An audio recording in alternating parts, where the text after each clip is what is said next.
नमस्कार विद्यार्थी मित्र हो. मी आर के हराळे.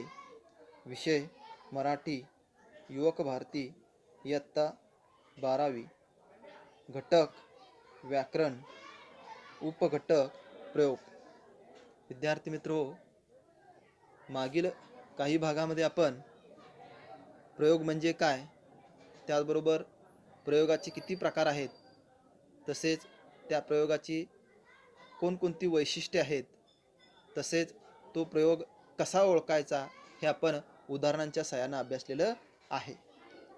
आज या भागामध्ये आपण पाठ्यपुस्तकामध्ये आपल्याला दिलेली जी स्वाध्याय कृती आहे ती स्वाध्याय कृती आपल्याला या ठिकाणी सोडवायची आहे. तर इथं पाठ्यपुस्तकामध्ये आपल्याला काही वाक्य दिलेले आहेत आणि त्या वाक्यातला जो प्रयोग आहे तो कोणता प्रयोग आहे ते आपल्याला या ठिकाणी ओळखायचं आहे. तर यामधलं पहिलं वाक्य दिलेलं आहे, मुख्याध्यापकांनी इयत्ता 10वीच्या गुणवंत विद्यार्थ्यांना बोलावले. हे जे वाक्य आहे हे वाक्य भावे प्रयोगाचं वाक्य आहे. तर भावे प्रयोग कशाला म्हणायचं आपण बघितलेलं आहे बघा. तर क्रियापदाचे रूप हे कर्त्याच्या किंवा कर्माच्या लिंग वचनानुसार बदलत नसून ते नेहमी तृतीय पुरुषी, नपुसकलिंगी, एकवचनी असून ते स्वतंत्र असते, तेव्हा काय होतो, भावे प्रयोग तयार होतो.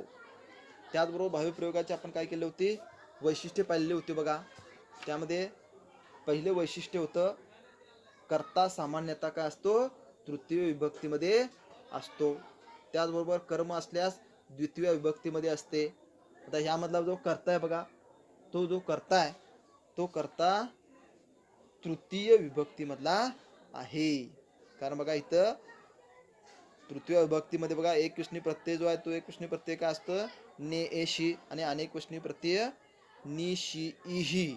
म्हणजे यामधला जो कर्ता आहे त्या कर्त्याला लागलेला जो नि हा जो प्रत्यय आहे हा प्रत्यय तृतीय विभक्तीमधला आहे, अनेक वचनी प्रत्यय.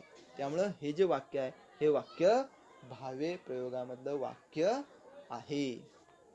त्यानंतर दुसरं वाक्य बघा, कप्तानाने सैनिकांना सूचना दिली. तर यामधला जो कर्ता आहे तो कर्ता कोण आहे, कप्तानाने.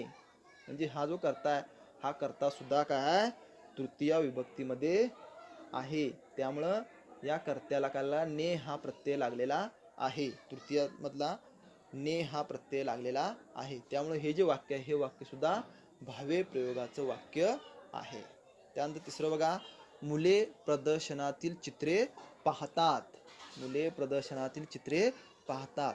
तर हे जे वाक्य आहे हे वाक्य कुठलं आहे, कर्तरी प्रयोगामधलं वाक्य आहे. तर कर्तरी प्रयोग म्हणजे काय, तर वाक्यातील क्रियापद जेव्हा त्यातील कर्त्याच्या लिंग, वचन व पुरुष यानुसार बदलते, म्हणजेच क्रियापद हे कर्त्याच्या तंत्राप्रमाणे चालते, तेव्हा ते वाक्य काय असतं, कर्तरी प्रयोगामध्ये असतं. त्यामुळे हे जे वाक्य आहे हे वाक्य कुठलं आहे, कर्तरी प्रयोगामधलं वाक्य आहे. त्याचबरोबर कर्तरी प्रयोगाची वैशिष्ट्ये काय होती बघा, आपण बघितलेली होती. तर त्यामध्ये बघा पहिलं वैशिष्ट्य होतं, कर्ता हा प्रथमा विभक्तीत असतो. कर्ता काय असतो, प्रथमा विभक्तीमध्ये असतो. त्याचबरोबर कर्म असल्यास ते प्रथमा किंवा द्वितीय विभक्तीमध्ये असते. आणि वाक्यातील जे क्रियापद आहे ते क्रियापद कर्त्याच्या लिंग, वचन व पुरुष यानुसार काय होते, बदलते. त्यानंतर 4 नंबर बघा, तबेल्यातून वात्र्य घोडा अचानक पसार झाला. आता हे जे वाक्य हे वाक्य सुद्धा कर्तरी प्रयोगामधलं वाक्य आहे. कारण इथं सुद्धा बघा हा जो कर्ता आहे, म्हणजे वाक्यामधला जो कर्ता आहे तो कर्ता लिंग, वचन व पुरुष याप्रमाणे बदलते. त्यामधलं क्रियापद आहे ते क्रियापद बदलते कर्त्याच्या लिंग वचनानुसार. त्यानंतर पुढे बघा 5 नंबर, मावळ्यांनी शत्रूस युद्धभूमीवर घेरले. हे वाक्य जे आहे भावे प्रयोगामधलं आहे. नि प्रत्यय लागलेला बघा, तृतीय अंत्य आहे, अनेक वचनी. त्यानंतर 6 नंबर बघा, राजाला नवीन कंठहार शोभतो. तर हे जे वाक्य आहे हे वाक्य कुठलं आहे, कर्मणी प्रयोगामधलं वाक्य आहे. कर्मणी प्रयोग आपण बघितलं होतं बघा, वाक्यातील क्रियापद जेव्हा त्यातील कर्माच्या लिंग, वचन व पुरुष यानुसार बदलते, म्हणजे क्रियापद हे कर्माच्या तंत्राप्रमाणे चालते, तेव्हा ते वाक्य असतं कर्मणी प्रयोगामधलं वाक्य असतं. त्याचबरोबर बघा कर्मणी प्रयोगाची आपण वैशिष्ट्ये पाहिली होती. काय होतं पहिलं वैशिष्ट्य, कर्ता हा सामान्यतः काय असतो, तृतीय विभक्तीमध्ये असतो. काय असतो, कर्ता हा तृतीय विभक्तीमध्ये असतो. त्यानंतर कर्म हे नेहमी प्रथमा विभक्तीमध्ये असतं. त्याचबरोबर क्रियापद कर्माच्या लिंग वचनानुसार काय होतं, बदलतं. पुढे बघा, पुढचं वाक्य कुठलं आहे, शेतकऱ्याने फुलांची रोपे लावली. हे जे वाक्य, हे सुद्धा वाक्य काय, कर्मणी प्रयोगाचं वाक्य आहे. त्यानंतर पुढचं बघा 8 नंबर, आकाशात ढग जमल्यामुळे आज लवकर सांजवले. भावी प्रयोग, युवा दिनी वक्त्याने प्रेरणादायी भाषण दिले. भावी प्रयोग वक्त्याने.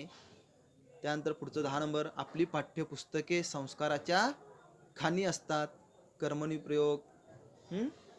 त्यानंतर बघा, पुढे आपल्याला काही वाक्य दिलेले आहेत, जे 3 वाक्य दिलेले आहेत, आणि त्या 3 वाक्यामधलं कर्तरी प्रयोगाचं वाक्य कुठलं आहे ते वाक्य आपल्याला ओळखायचं आहे. तर वाक्य मी वाचतो क्रमानं. पहिलं वाक्य आहे, गुराख्याने मुलांना विहिरीपासून दूर नेले. दुसरं वाक्य आहे, सकाळी तो सरावासाठी मैदानावर गेला. आणि तिसरं वाक्य आहे, विद्यार्थ्यांनी कार्यक्रमाच्या सुरुवातीला स्वागत गीत गायले. आता ही जी 3 वाक्य आहेत, त्या 3 वाक्यामधलं कर्तरी प्रयोगामधलं वाक्य कुठलं आहे, तर बघा 2 नंबरचं जे वाक्य आहे, म्हणजे सकाळी तो सरावासाठी मैदानावर गेला. त्यानंतर बघा, पुढे बघा, कर्मणी प्रयोग आहे, त्या कर्मणी प्रयोगाचं वाक्य ओळखायचं आहे. 3 वाक्य दिले आहे, त्यातलं कोणतं वाक्य हे कर्मणी प्रयोगामधलं वाक्य आहे ते ओळखायचं आहे. त्यामध्ये बघा 1 नंबर, सुजाण नागरिक परिसर स्वच्छ ठेवतात. 2 नंबर, शिक्षकाने विद्यार्थ्यास शिकवले. आणि 3 नंबर, भारतीय संघाने विश्वचषक स्पर्धा जिंकली. तर यामधलं या 3 पैकी जे तिसरं वाक्य आहे, भारतीय संघाने विश्वचषक स्पर्धा जिंकली, हे वाक्य जे आहे, हे वाक्य कर्मणी प्रयोगाचं वाक्य आहे. त्यानंतर पुढे बघा, भावी प्रयोग असलेलं वाक्य आपल्याला ओळखायचं आहे 3 वाक्यापैकी. त्यामध्ये पहिलं बघा, आज लवकर सांजवले. 2 नंबर, त्याने कपाटात पुस्तक ठेवले. आणि 3 नंबर, आम्ही अनेक किल्ले पाहिले. आता या 3 पैकी जे 1 नंबरचं वाक्य आहे, आज लवकर सांजवले, हे वाक्य भावी प्रयोगामधलं वाक्य आहे. अशा रीतीने आणखीनही काही वाक्य आपण इथं सरावासाठी घेतलेली आहेत. त्यामध्ये बघा, रामाने रावणास ठार मारले.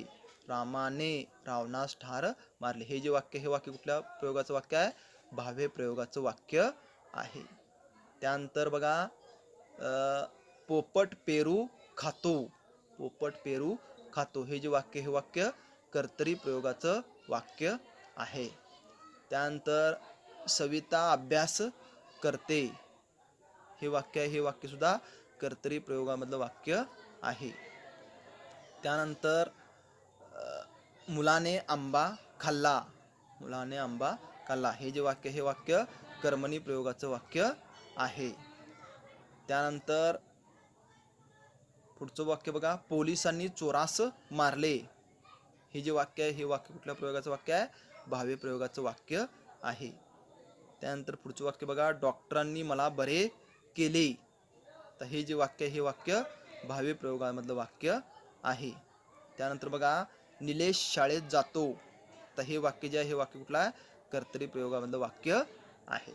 अशा रीतीने आपण प्रयोगामधले जे 3 प्रयोग आहेत, ते 3 प्रयोग या दिलेली जी स्वाध्याय कृती आहे, त्या स्वाध्याय कृतीमध्ये वाक्य दिले आहेत, त्या वाक्यामधलं कोणत्या प्रयोगाचं वाक्य आहे, हे वाक्य आपण या ठिकाणी सरावासाठी किंवा कृतीसाठी सोडवून घेतलेली आहेत.